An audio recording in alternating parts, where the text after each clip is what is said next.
ഞാൻ പകൽ 11 മണിയായപ്പോൾ ഇവിടുന്ന് പോയതാണ്. പിന്നെ ഇടത്തോയിൽ ഒരു വീട്ടിൽ ചെന്ന് ഇവൻ്റെ ഓട്ടോറിക്ഷ അവിടെ ഇട്ടിട്ട് അവിടെ നിന്നാണ് പിക്കപ്പയിൽ പോകുന്നത്. പോയിട്ട് സന്ധ്യ ആയപ്പോൾ രാത്രിയിലാണെന്ന് തോന്നുന്നു തമിഴ്നാട്ടിൽ ചെന്ന് പറഞ്ഞാൽ എന്നെ വിളിച്ച്. അപ്പോൾ ഞാനങ്ങോട്ട് വിളിക്കും, എപ്പോഴും വീട്ടിൽ നിന്ന് പോയി കഴിഞ്ഞാൽ പിന്നെ എപ്പോഴും വിളിക്കും. അങ്ങനെ തമിഴ്നാട്ടിലെത്തിയെന്ന് പറഞ്ഞു. അപ്പോൾ അന്ന് തന്നെ മുട്ട കയറ്റി വരേണ്ടതാണ്. പക്ഷേ അത് ഇവർ ഈ ജോലിക്കാർ ഞങ്ങൾ പ്രശ്നമായപ്പോൾ അവൻ മുട്ട കയറ്റിയില്ല. അതുമ്പോൾ രാത്രി അവിടെ കിടക്കേണ്ടതായിട്ട് വന്നു. അവിടുന്ന് പിറ്റേ ദിവസം രാവിലെ 8-9 മണിയായി കഴിഞ്ഞാൽ കയറ്റാൻ തുടങ്ങിയത്. കയറ്റിക്കൊണ്ട് ഇന്നലെ പകൽ ഓടി വരുമ്പോഴാണ് ഇപ്പം ഞാനൊരു പകൽ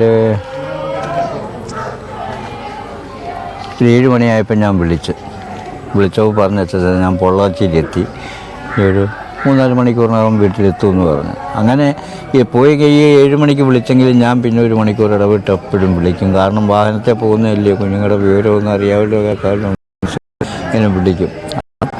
പിന്നെ ഈ പൊള്ളാച്ചിയിൽ നിന്ന് വിളിച്ച് കഴിഞ്ഞ് പിന്നെ ഞാൻ വിളിക്കുമ്പോൾ തൃശ്ശൂർ കഴിഞ്ഞെന്ന് പറഞ്ഞു.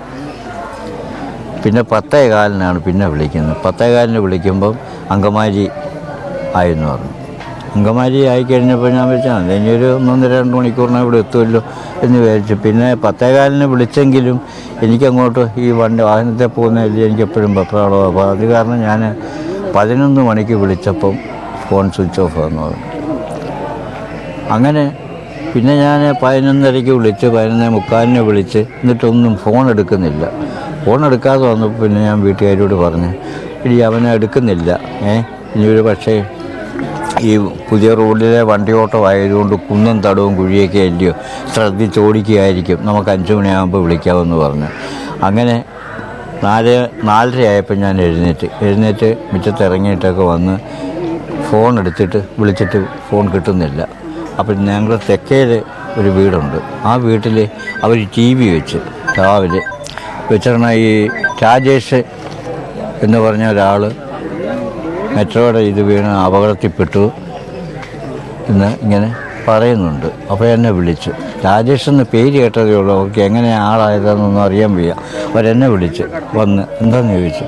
അത് ഇന്നപോലെ രാജേഷ് അങ്ങോട്ടാണ് പോയിരിക്കുന്നത്, എവിടേക്കാണ് പോയിരിക്കുന്നത്, മെട്രോയിൽ ഒരു അപകടം ഉണ്ടായി, രാജേഷ് എന്ന് മാത്രമേ പറയുന്നുള്ളൂ, എങ്ങനെ ഏതാണെന്നൊന്നും അറിയാൻ വയ്യ എന്ന് പറഞ്ഞു. അപ്പോൾ ഞാൻ ചെന്ന് അകത്ത് കയറി നോക്കി ഇരുന്നിട്ടൊന്നും പിടികിട്ടുന്നില്ല.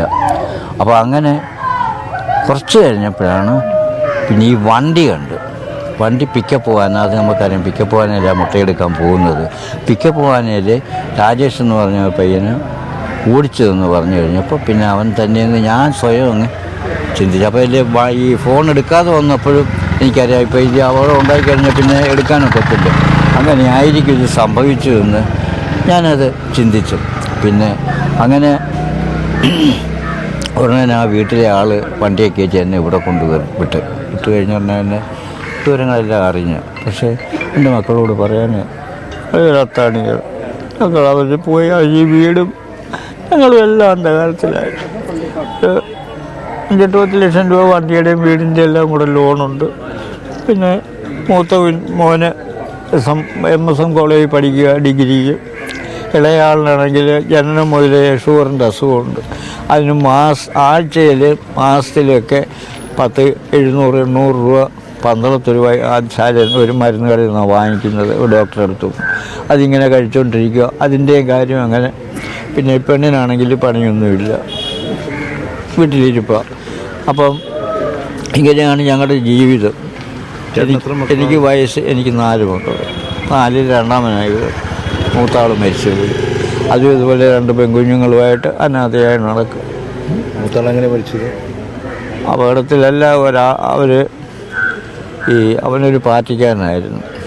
അവന് ഒരു കേസ് ഒത്തുതീർപ്പിന് ചെന്നപ്പോഴത്തേക്ക് ഇവരടിക്കാൻ ചെന്നാണെന്ന് പറഞ്ഞ് അവിടുത്തെ തലയ്ക്കടിച്ചു പോകുന്നതാണ്. ഇതിപ്പോൾ ഈ എന്തെങ്കിലും ഇവർ കമ്പനിയോ അല്ലെങ്കിൽ ഇതുമായിട്ട് ബന്ധപ്പെട്ടൊക്കെ എന്തെങ്കിലും കൂടുതൽ ആരെയും വിളിച്ചിട്ടുണ്ടോ? അധികം നഷ്ടപരിഹാരം സംബന്ധിച്ചോ അങ്ങനെയൊക്കെ പറഞ്ഞിട്ടുണ്ടോ? ഇതിലും സഹായമായിട്ട് എന്തെങ്കിലും പറഞ്ഞിട്ടുണ്ടോ? ഇതിൻ്റെ സാമ്പത്തികമായ സഹായത്തിന്? സാമ്പത്തികമായിട്ട് അവർ 4 ലക്ഷം എങ്ങാണ്ട് പറഞ്ഞെന്നൊക്കെ പറയുന്നു.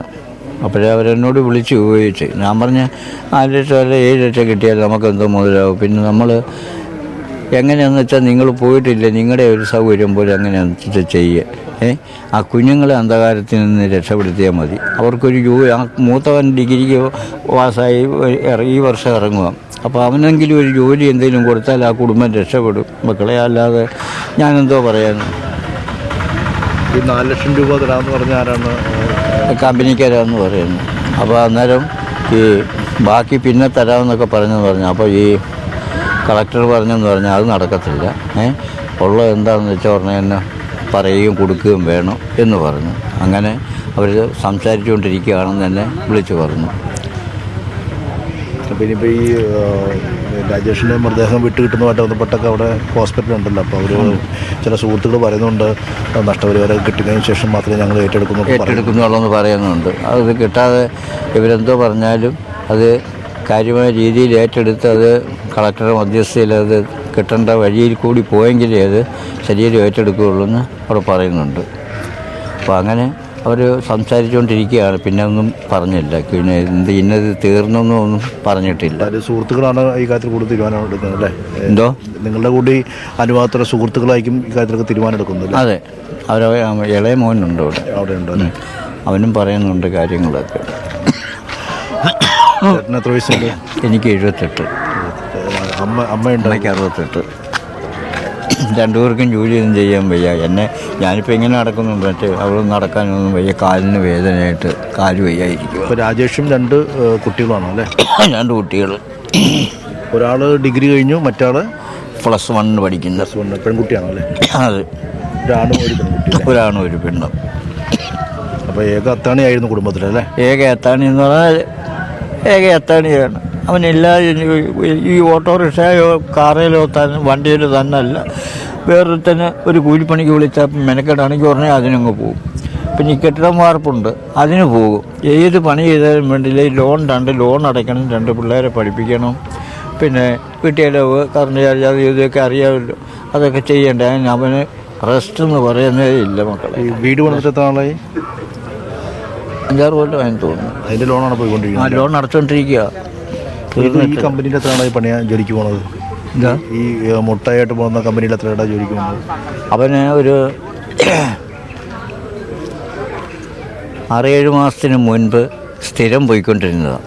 അപ്പോൾ ഈ 6-7 മാസം കഴിഞ്ഞപ്പം പിന്നെ അവർ വേറൊരാളിനെ വെച്ച് കഴിഞ്ഞപ്പോൾ പിന്നെ അങ്ങോട്ട് പോകത്തില്ലായിരുന്നു. പിന്നെ അങ്ങനെ ഇരുന്ന കൂട്ടത്തിലാണ് ഇപ്പം മെനിഞ്ഞാന്ന് വിളിക്കുന്നത്. രാഴ്ച കുറച്ച് നാളത്തിന് ശേഷം പോയതാണ് അല്ലേ? അതെ, നീ പറഞ്ഞ രാഴ്ച അങ്ങനെ ഇങ്ങനെയെന്നൊക്കെ പറയുമ്പോൾ അപ്പോഴും ആൾ പറഞ്ഞ് ഞാൻ വരുന്നില്ല, എനിക്ക് വയ്യാന്നൊക്കെ, ഈ ദൂരം ഉള്ളതുകൊണ്ട്. അപ്പം പിന്നെ പഴയ ഒരു ഓർമ്മ അവരുടെ കുറേ തിന്നതില്ല, അവരും നമ്മളെ പോയിട്ടില്ല. അത് വെച്ചുകൊണ്ട് ഞാൻ പറഞ്ഞു മോൻ പോയിട്ട് ദുരിതമാണെങ്കിൽ പറഞ്ഞു കഴിഞ്ഞിട്ട് പോര് എന്നും പറഞ്ഞു പോയത്. സ്ഥിരമായിട്ട് ഈ കമ്പനി ജോലി ചെയ്യുന്ന ആളല്ല അല്ലേ? ഇല്ല, അവന് ഏത് വണ്ടി കിട്ടിയാലും പോകും. സ്ഥിരം എന്ന് പറയുന്നത് ഓട്ടോറിക്ഷയോ പിന്നെ ഈ താറാവ് അടിക്കേറ്റുന്ന വണ്ടിയിൽ പോകും. അവർ താറാനും കൊണ്ട് തമിഴ്നാട് മൈസൂരിലൊക്കെ പോകും. അങ്ങനെ ഏത് പണിക്കും പോയിക്കൊണ്ടിരിക്കുന്നതായിരുന്നു. ശരി.